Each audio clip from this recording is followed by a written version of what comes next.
नमस्कार मित्रांनो, तर आपल्या होंडा 125cc गाडीला 15 दिवस पूर्ण झालेले आहेत आणि गाडीचं रनिंग हे जवळपास 200 किलोमीटर म्हणजे 198 किलोमीटर झालेलं आहे.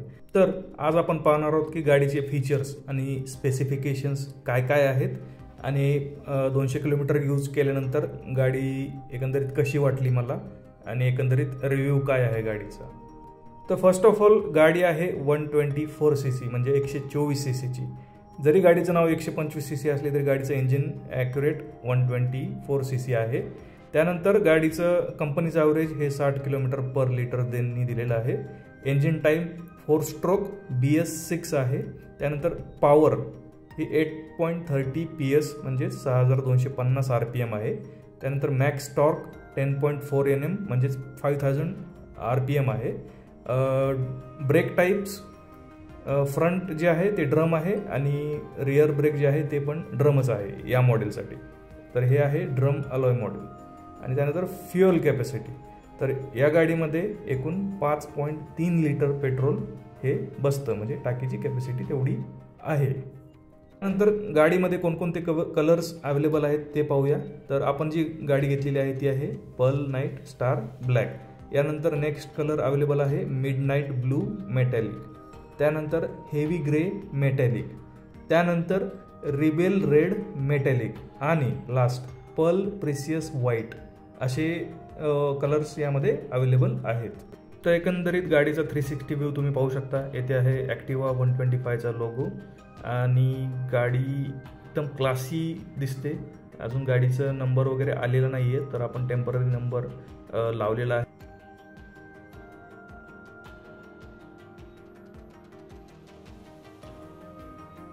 गाडीचा फ्रंट लुक तुम्ही पाहू शकता.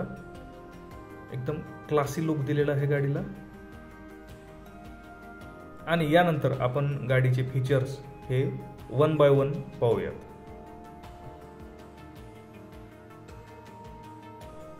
चला तर मग गाडी स्टार्ट करून पाहूया. तर ड्रम अलॉय मॉडेलला डिजिटल मीटर दिलेलं आहे आणि यामध्ये तुम्ही पाहू शकता टाईम व टोटल किलोमीटर हे डिस्प्ले होत आहे. त्यानंतर खाली आहे फ्युअल, गाडीमध्ये किती फ्युअल आहे ते तिथे डिस्प्ले होत आहे. यानंतर आपण पाहूया सीट आणि फ्युअल टँक. तर यासाठी इथे एक बटन दिलेलं आहे. तर आपण जर प्रेस केलं सीटवर तर सीट ओपन होतं. तर तुम्ही पाहू शकता हे अशा प्रकारे बटन प्रेस केल्यानंतर सीट ओपन होतं. आणि स्पेस, तर डिकीचं स्पेस तुम्ही पाहू शकता. एक हेल्मेट आपण तिथे ठेवलेलं आहे आणि हेल्मेट नंतरही थोडी जागा तिथे शिल्लक आहे. तर एकंदरीत चांगला स्पेस दिलेला आहे. त्यानंतर आपण पाहूया फ्युअल टँक कसं अनलॉक करतात. तर वरती प्रेस केल्यानंतर फ्युअल टँक ओपन होतं, तुम्ही पाहू शकता अशा प्रकारे. आणि त्याला प्रेस करून ते इझिली बंद देखील होतं. यानंतर स्टँडर्ड फिटिंग्समध्ये जे आपण एक्स्ट्रा चार्जेस देतो त्यांना, त्यामध्ये काय काय आपल्याला भेटलं आहे ते पाहूया. तर हे रिअर फुटरेस, फ्रंट फुटरेस, त्यानंतर हे मेटॅलिक प्रोटेक्टर फ्रंट आणि बॅक दोन्ही साईडला त्यांनी आपल्याला फिट करून दिलेलं आहे. तर तुम्ही पाहू शकता की अशा प्रकारे याची फिटिंग आहे. त्यानंतर मिरर्स दिलेले आहेत आपल्याला 2, पाहू शकता तुम्ही. त्यानंतर हे ग्रिप्स, हँड ग्रिप्स दोन्ही बसून दिलेले आहेत त्यांनी आपल्याला. त्यानंतर सीट कवर, तर हे अशा प्रकारे सीट कवर त्यांनी आपल्याला स्टँडर्ड फिटिंग्समध्ये दिलेलं आहे.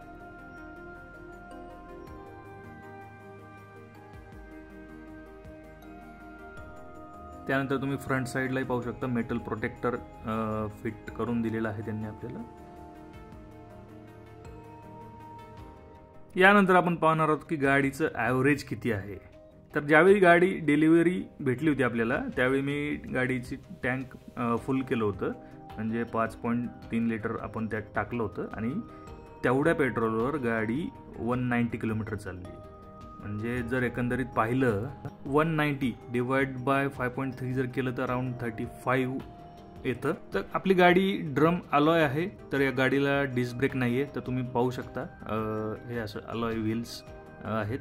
आणि यानंतर गाडीला अप्पर आणि डिप्परचं बटन देखील आहे. त्यानंतर हे इंडिकेटर्स लेफ्ट अँड राईट, त्यानंतर हॉर्न,